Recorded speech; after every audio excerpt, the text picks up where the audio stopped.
Regrettably, we didn't make any arrests. We made numerous stops of possible suspects. We found the people to be most cooperative. The black community realizes the seriousness of the situation and the need for cooperating with the police authorities, and they have done so. But I have been informed that he may have hinted or alluded to that this may be racially inspired, this street check looking for suspects. Involved with people who were murdering and who were attempting to murder. On the other hand, if we are ever going to have a system of justice that works, the need to get the layman, the lay woman to come on in and tell us everything they know is important. Police say he was one of Zebra's first victims, Salim Arakat, an Arab grocer who owned this small shop near San Francisco's Civic Center. Arakat was alone in the store on a Sunday morning last November when Zebra swept in, tied him up, then took $1,300 from the till. Then, for no apparent reason, the Zebra murdered the grocery man, muffling the gun with a family blanket. We're checking for suspicious men who have been reported to us. We're trying to track down men who have been reported to us, find out their activities the last several nights, especially the nights of the murders. This is the area where police found the young woman, laying in a pool of blood. They don't know much about the killing, except that sometime around 10 o'clock last night, the couple was walking down a street in the North Beach area, and they were abducted by 3 men at gunpoint, forced into a car and brought here. The woman's throat was cut.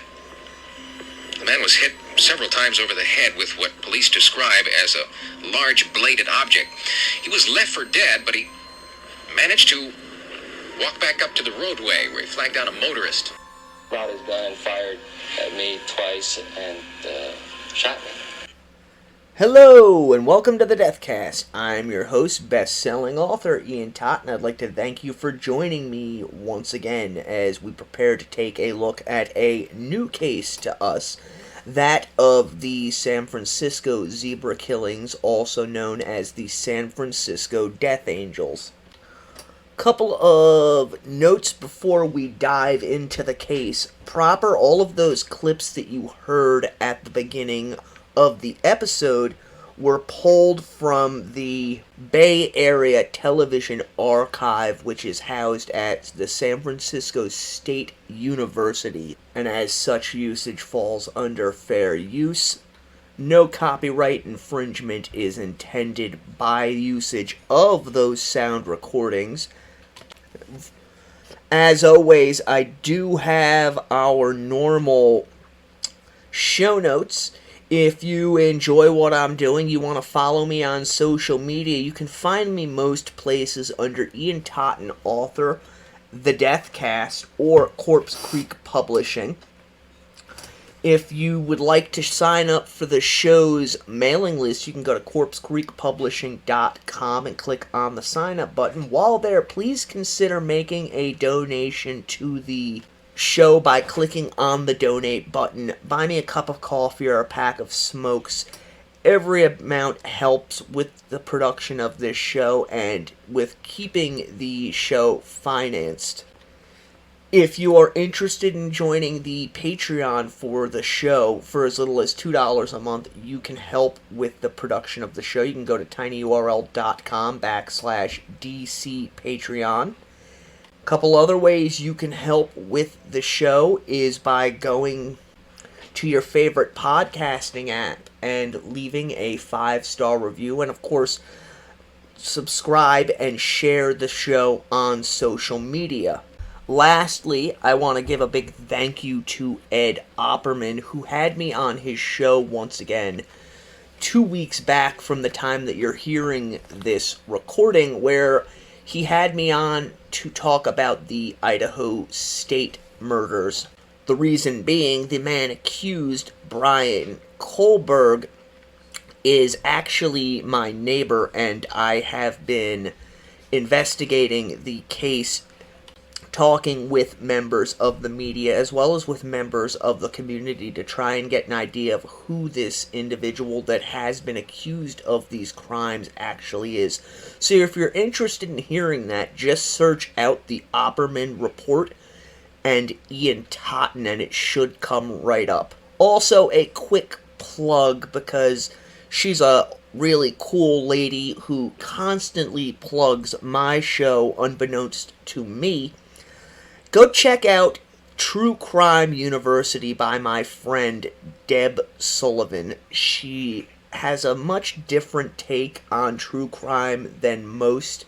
This is partially because she has her master's degree in criminal justice and worked for years as a parole officer, but she really dives into the psychology of the criminals and does a damn good job at it, if I'm being honest. And I really think more people need to take a look at her show. I'm actually trying to find a case that I could present to her to see if she might not want to collaborate on it with me. So that's True Crime University. Check it out. Alright, now that all of that is out of the way, get yourself something to drink, find a nice comfy chair, close your eyes, relax. I've got my coffee, I've got my cigarettes. Let's go to the crypt. So, San Francisco in the early 1970s was a place of racial unrest and a lot of upheaval. Coming off of the heels of the Manson murders, a lot of radical organizations had sprung up that could tangentially trace their roots to the city by the bay. Groups such as the Weather Underground, the Black Panthers, the Black Liberation Army, the Symbolize Liberation Army. All of these groups that were fighting against what they saw as an oppressive culture, perpetrated not only by the federal government, but also by state and local government. You had police shootings and beatings, many of the same things that we are dealing with in our society today. But during this period of time, those who were not okay with the status quo really took to the streets in order to protest against what they saw as injustices in society. Unlike today, however, it wasn't protesting or riots as such. These organizations actually carried out terror campaigns, some of them across the country, others in specific cities. One of these groups, who really weren't on anyone's radar, was an organization that referred to itself as the Death Angels. They've been called the San Francisco Death Angels cult. Later, however, it would become known as the Zebra Killings. Zebra Killings were a series of killings by African American men targeting white people. I know that's kind of insensitive to put it that way, but there really is no other way to describe the crimes or to put them. And these killings, along with the police's handling of them, further fed into the unrest that was already brewing beneath the surface in San Francisco. Some people have come up with different ideas as to where they got the name Zebra Killings. It actually comes from the Z channel that the police used to communicate about these crimes. This was a name that was used internally, and eventually the media picked up on it. And I want to be clear, this wasn't all African Americans targeting white people. This was a very specific group that decided to carry out hate crimes as they saw whites as quote-unquote blue-eyed devils. They were a sect inside the Nation of Islam, also known as the NOI. The Nation of Islam is a black religious movement. Some people have characterized them as racist. Others have said they're a black separatists movement. It all depends really on who you talk to about this organization, as well as which view of history you choose to take. Now, I'm not gonna sit here and twiddle my thumbs concerning the Nation of Islam. There were individuals within the organization who did call for the death of white people, just as there were individuals within this organization who called for blacks to separate themselves from white society. I'm not a scholar on the Nation of Islam. I only know what I have read and heard throughout my life. There were a number of very prominent members of the Nation of Islam, most notably Malcolm X, who ended up being assassinated. There's a lot of controversy surrounding even his death. Currently, they're headed by a man by the name of Louis Farrakhan, who has continuously put his foot in his mouth with his statements concerning white people and separatism. If I'm not mistaken, the Southern Poverty Law Center has him listed on their website as a racist because he continuously badmouths both white individuals as well as those of the Jewish faith, only to walk it back when he's called out on it. Regardless, this group calling themselves the Death Angels were a sect within the larger Nation of Islam. I have read varying reports stating that people believed that they were, known throughout the Nation of Islam as a whole, and that the leadership basically gave them the green light to carry out these killings. My personal belief is that is not the case. There really is no evidence to point to that, but it's one of those things that I figured is worth touching on before we really dive into it.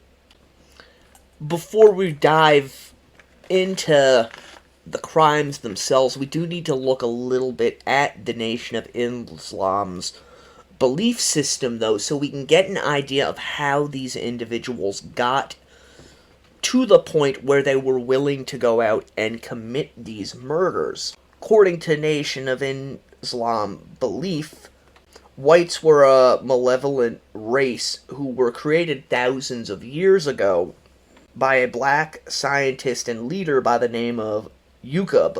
Now, according to their beliefs, this race that was created was inferior to the original race and had been created for the specific purpose of being subservient to them.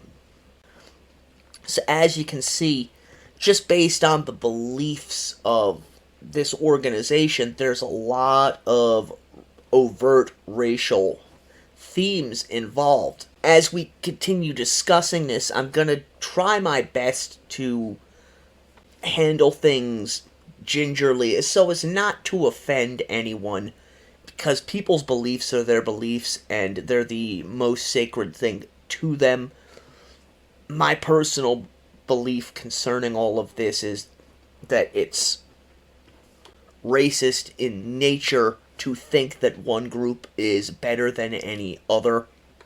Before you go jumping on me, if you leave comments or, any sort of reviews for the show and jump on me based on my personal beliefs, not only will you be called out live on air, but your comment and your reviews will get deleted because I do know people.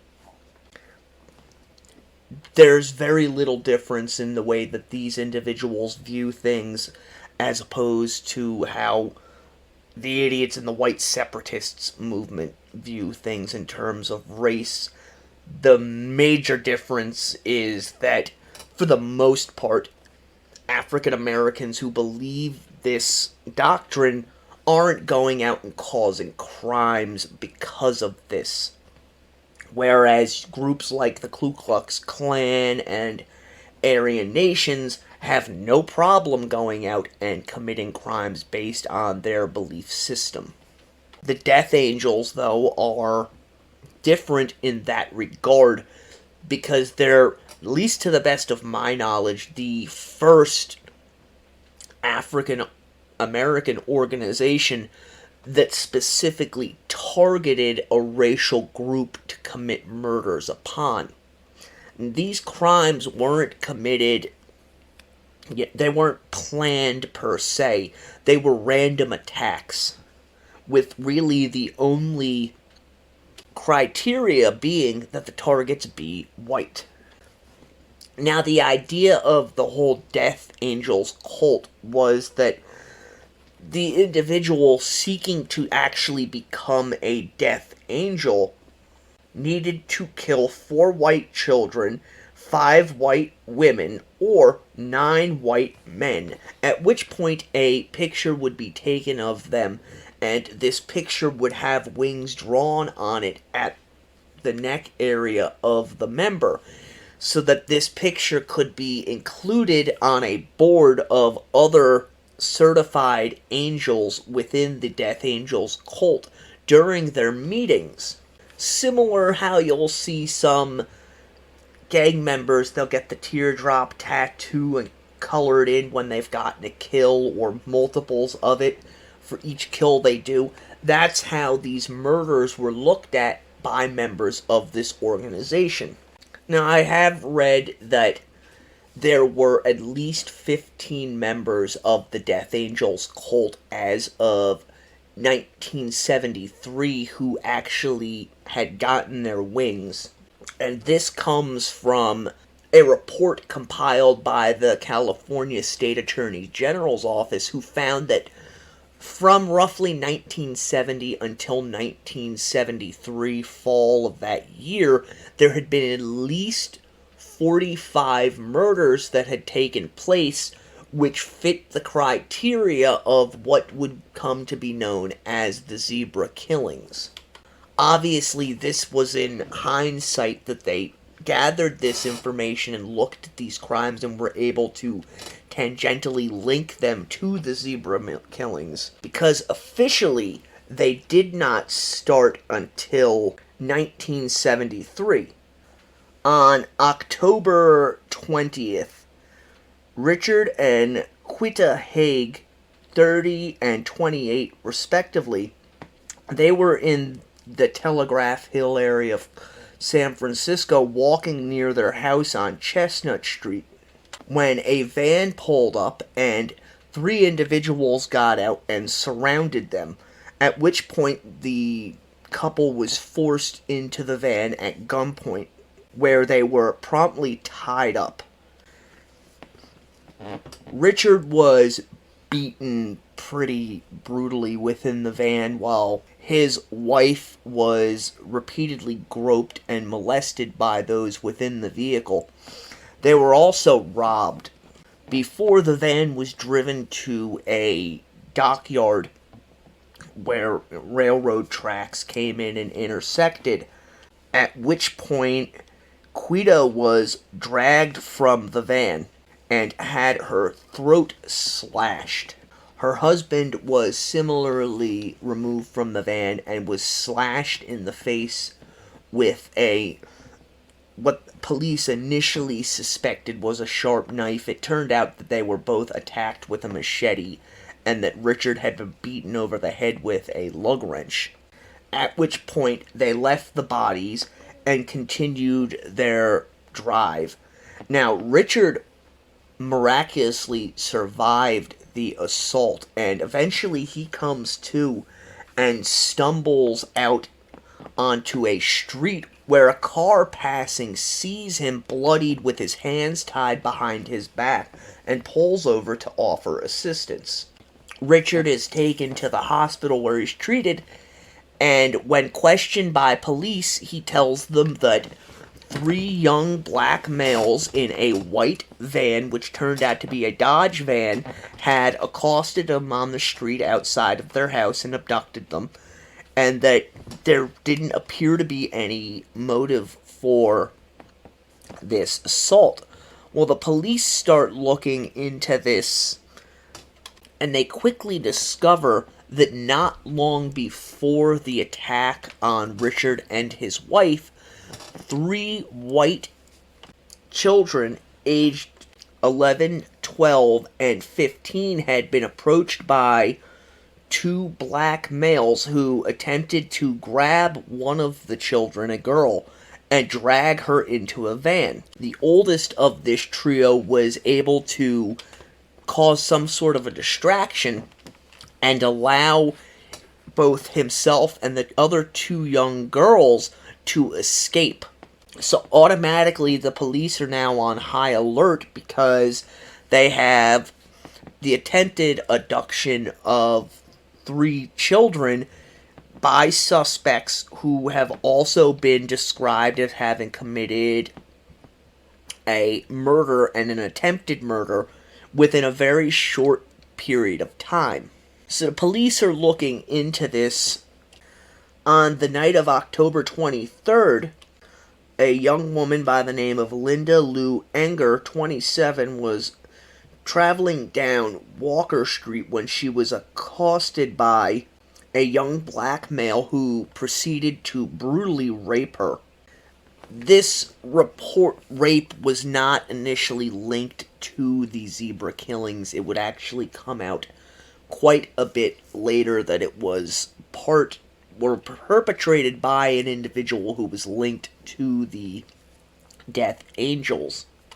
And the reason it was not initially linked is the perpetrator, Jesse Lee Cooks, knew that rape was but despised by those within the organization, and he feared that if he murdered her after he raped her, it would get back to the organization and he would be kicked out of it and possibly killed as a result. Dates differ on the next confirmed attack within the zebra killings. Some state it happened on October 30th of 73. Others state that it happened on October 29th. I personally believe that it was on the 30th, as that is what most reports state. Frances Rose, who was 28 years old, was sitting in her car on Haight Street when a person sitting inside of the passenger seat suddenly opened fire on her before fleeing on foot. I'm going to be using some descriptions from the book San Francisco Homicide Inspector 5 Henry 7, My Inside Story of the Night Stalker, City Hall Murders, Zebra Killings, Chinatown Gang Wars, and A City Under Siege by retired San Francisco homicide investigator Frank Falzon. Quote, "It was just after 9 p.m. on October 30th, 1973. Jack and I were out working on a case. We were driving along Haight Street and approaching Laguna Street. It was a warm night. We had our windows rolled down. Suddenly, we both heard 4 loud popping noises from very close by. That sounded like gunshots," Jack said. "Absolutely," I agreed. So these 2 homicide investigators, they go around the corner, and they see a Ford Mustang sitting in the driveway leading to the University of California campus on Herman Street, with the passenger door open. They notice that there is a young woman inside of the car who slumped over, nearly falling out of the passenger side. And it's pretty obvious that she's in a bad way. Eventually, it would be discovered that Frances had been shot 4 times with a .22 caliber automatic in the right side of her chest and neck, and then twice in the right side of the face. After reaching out to dispatch and requesting an ambulance, as well as stating that they believed the suspect was still in the area, The two officers began canvassing and quickly turned up a witness who said they saw a gunman walking away from the crime scene. Now, this witness had been in an apartment across the street and heard the shots, opened up their curtains, and seen a young black man described as about 25 years old, 5 feet 10 or 11 inches tall, with a muscular build, wearing a navy blue watch cap, light-colored pants, and an olive green jacket and gloves. The cops really quickly descend on this area looking for the perpetrator. Fairly quickly, a suspect was found over at Walker and Steiner Streets, which is about 6 blocks from the scene of the crime. The man had gotten rid of the cap and jacket that he was wearing, but upon checking him out, it was discovered that he was carrying a loaded .22 automatic pistol on him. This man was Jesse Lee Cooks, who was age 28. Cooks was brought back to the scene and turned over to Detective Frank Falzon, who placed him in the back of his car and then drove him over to the Hall of Justice. While they were booking him in, officers found 17 .22 caliber bullets in one of the pockets of his pants. And it was at this point that Cooks was advised of his rights and asked if he wanted to make a statement. Now, Cooks claimed that he was walking down the street when a Mustang pulled out and blocked his path. The woman driving the car asked him if he wanted a ride. A statement which was later countered by a witness who claimed that Cooks had blocked the path of her vehicle and demanded the woman give him a ride.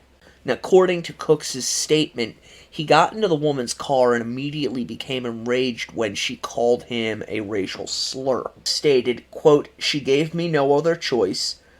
I had to shoot her 3, possibly 4 times," before going on to recount to the officers where he had discarded the hat and jacket he had been wearing during the commission of the crime. These were later found by officers.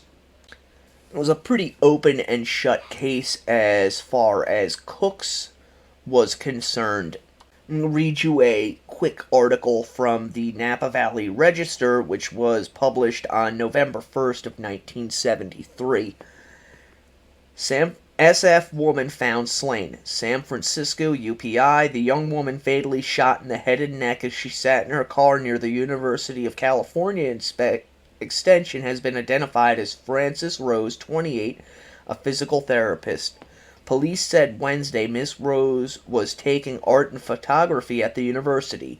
They arrested Jesse Lee Cooks, 28, of San Francisco, in the Tuesday night death. Witnesses said a man sitting next to Miss Rose in the front seat of her car had shot her and then jumped out of the car. Cook was apprehended moments after the incident. Police said he served time at McNeil Island Federal Penitentiary at San Quentin Prison for bank robbery and was released 3 months ago.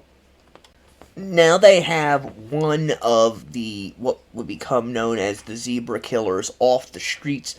Police at this time, however, had no idea that the man that they'd taken into custody was in fact involved in the murder from just 10 days beforehand.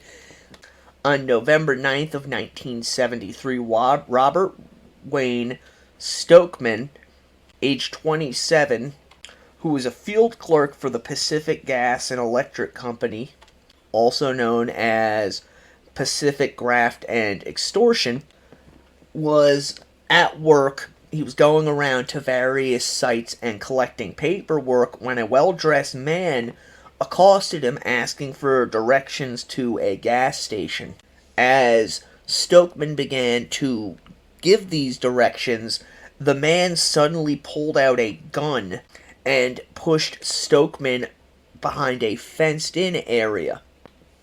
A fight ensued, and Stokeman ended up having his neck grazed with a bullet from a .32 caliber revolver. Now I want you to remember that gun because we're going to be coming back to that gun over and over again throughout this series of killings. Stokeman ends up basically kicking this guy's ass and taking the gun away from him, at which point he fires on the man known as Leroy Doctor, hitting him in the arm, shoulder, and stomach. After being shot, Doctor took off. The police were contacted, and it was not long before he was apprehended, eventually being convicted of assault with a deadly weapon. As with Cook's crime, he was not initially linked to the Zebra murders. On December 25th of 1973, a shop owner by the name of Salim Arakat, aged 53, was inside of his store just across from the San Francisco Civic Center when a group of men came into the store brandishing a pistol. Arakat was quickly tied up, and the store was robbed of over $1,000 before Arakat was shot in the head and his wallet was taken.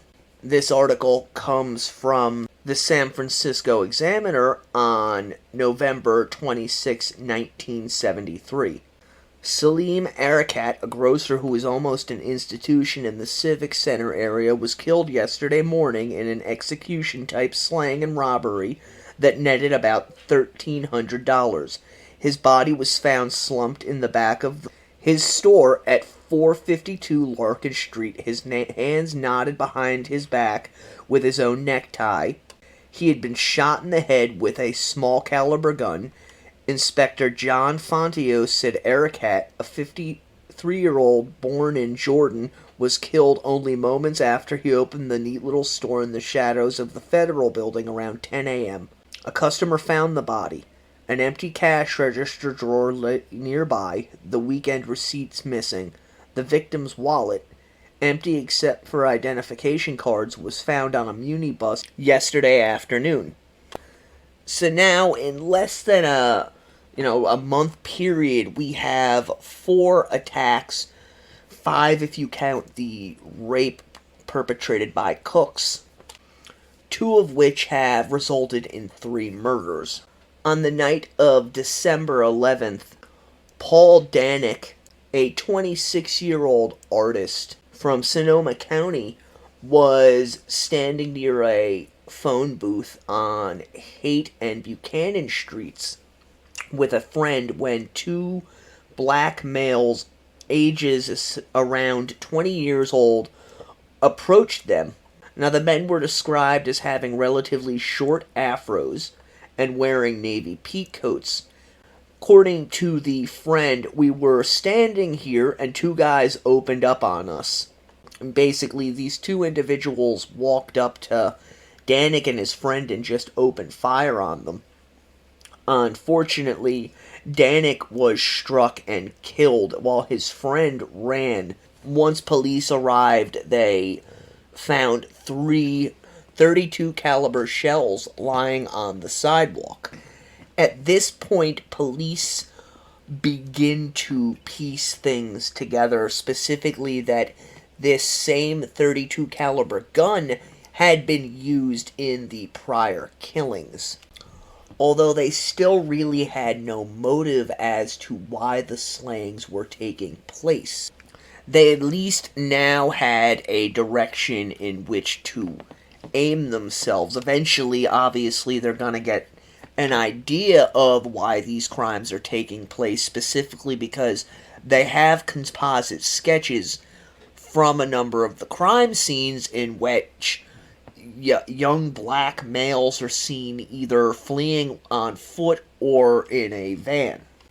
On the evening of December 13th, 1973, a 35-year-old by the name of Art Agnes, who would eventually be the mayor of San Francisco, was leaving an assembly meeting on child care centers in Potrero Hill.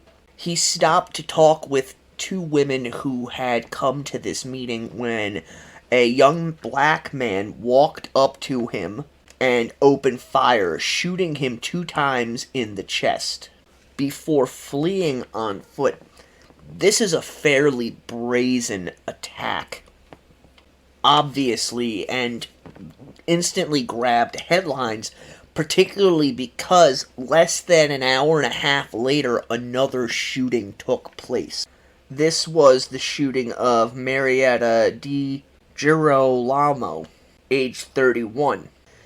Marietta was standing outside of a doorway on Divisadero and H Street when an African-American man wearing a 3/4 length leather coat walked up, pulled a pistol from his pocket, shoved Marietta back into the doorway, and fired 3 shots into her midsection before walking away.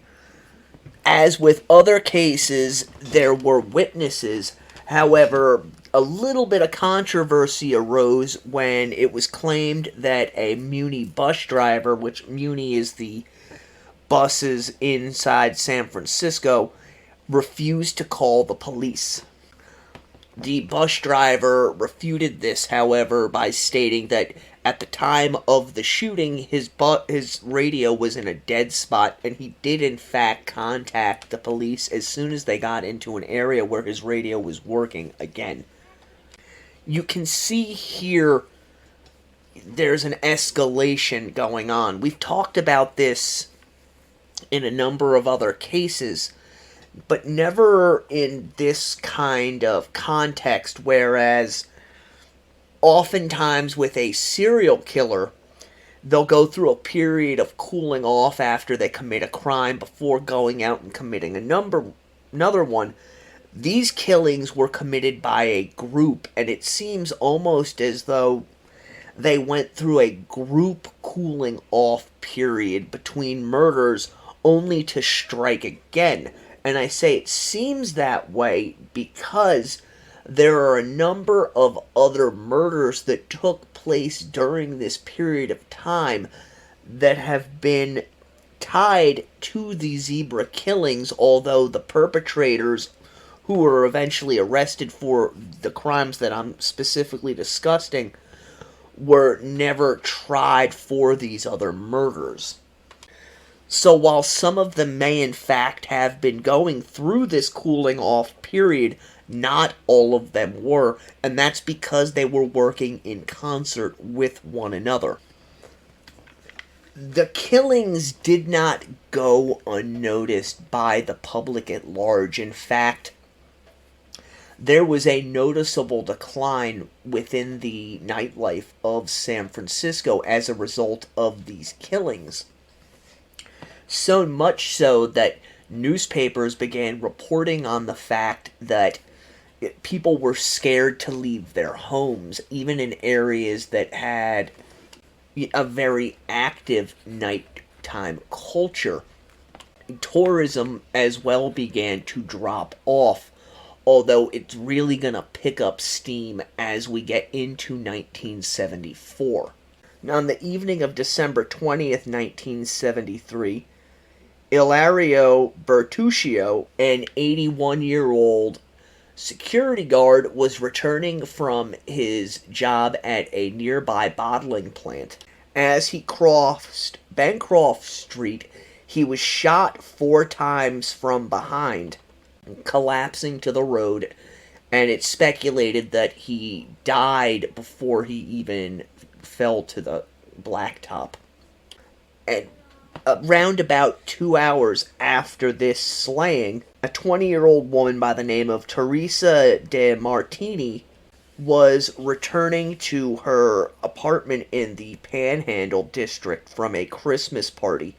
While parking her car near Central Avenue and Grove Street, a, quote, black man walked up to me and without saying a word fired 4 shots at me. Then he walked away and got behind the wheel of an old white car and drove off. There was another man in the car. According to police, Teresa's assailant wore what is described at the time as a Superfly hat, which, if you've ever seen the Superfly movie or any of the blaxploitation films of the 1970s, it's a pimp hat. He was wearing that and a knee-length camel hair jacket. So, basically, a man dressed up as a pimp walked up to Teresa and opened fire on her. Now, fortunately for Teresa, who was a student at the time at Marin College, she survived her assault. And now we have another eyewitness for the police to build another composite sketch. The police are really ramping up their efforts in an attempt to find the men responsible for these crimes. It's a very difficult and precarious situation for them, though, because, as I discussed at the beginning of the episode, there's a lot of racial tension in the Bay Area and in San Francisco, and we have these black-on-white crimes. They're trying to approach it as civilly as possible, because you don't want to frighten the populace, but you also don't want to enrage another section of the populace by targeting members of their community for these crimes. But unfortunately, as you're going to see probably in the next episode, the city of San Francisco was unable to accomplish either of these goals.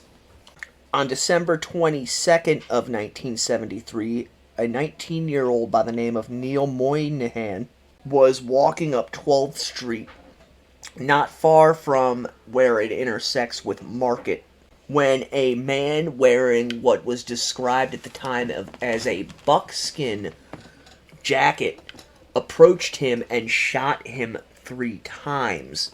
Initial police reports stated that the suspect was possibly Latino, although this was later corrected to state that they believed that this killing was linked to the others that had taken place.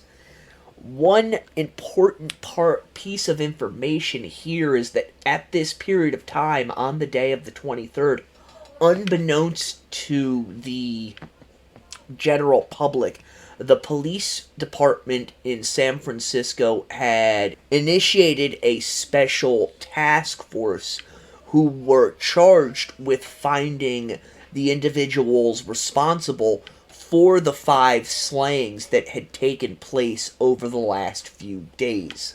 The reason why this wasn't made public at the time, again, has to do with the racial connotations involved in all of these slayings.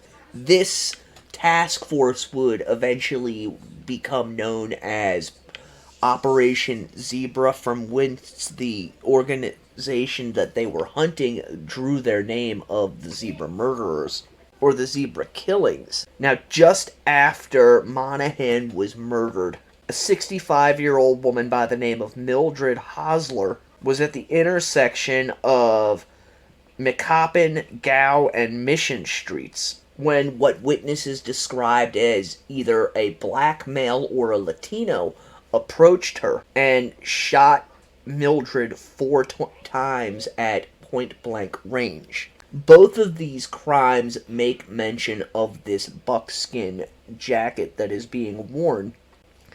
The next crime that is known to have been tied to the Zebra murders, at least to the best of my knowledge, has never officially been added to the list. Some websites list it as being a part of it, others do not. Some newspaper articles list it as being related to the crimes, others do not. I am putting it here because I found it on enough different lists of known victims that I need to include it for the sake of completeness. This comes from, again, the San Francisco Examiner, December 24th of 1973. Ocean Beach yields body. A dismembered body, cut with surgical precision and stuffed in a cardboard box, was found at Ocean Beach today. Wrapped in plastic, the body was discovered by a 21-year-old woman on the beach near the foot of Pacino Street, the box which encased the body was wrapped in a tarpaulin. Coroner's officials faced the grisly Christmas Eve task of determining the identity of the body, a white male. Homicide Inspector William Armstrong said he believed the body had been placed on the beach yesterday or last night. It had not started to decompose. He speculated the body may have been dumped from an automobile to the bottom of the steep incline where it was found. It was the 103rd homicide of the year. The reasons that this has been tied to the zebra killings is because eventually you're going to see the mayor of San Francisco at the time, Joseph Aliato, compiled a list of 57 individuals he believed to have been victims of the zebra killings. And this John Doe, who has never been identified to the best of my knowledge, has been included on that list in certain instances. Although, from what I understand, it is not officially added to that list. We are going to leave the zebra killings at this time. It's the end of 1973, and the San Francisco Police Department is really scrambling in an attempt to try and figure out not only who is committing these crimes, but what is the reasoning behind it. At this point, they have an idea forming that race may be related to this because they've had so many unsolved murders and unprovoked attacks where people have survived, that it is pointing him to the direction that these are racially motivated. At this time, however, they don't really understand how they're all connected, and they don't have enough evidence to come forward to the public and state, hey, these are all done by the same individual or individuals, and here's why we believe so. But we will get back into this next week. I hope you have enjoyed this episode of the Deathcast. If you enjoy what I do, please consider leaving a 5-star review wherever it is that you get your favorite podcasts. Subscribe to the show, share it online with your friends. Come and join the Facebook page, The Deathcast. I constantly post on a daily basis true crime cases that have taken place that I'm looking into. A lot of them are things that have just happened. We have a lot of fun over there interacting and talking about various aspects of them. Until next time, The Deathcast is a production of Corpse Creek Publishing. Stay morbid.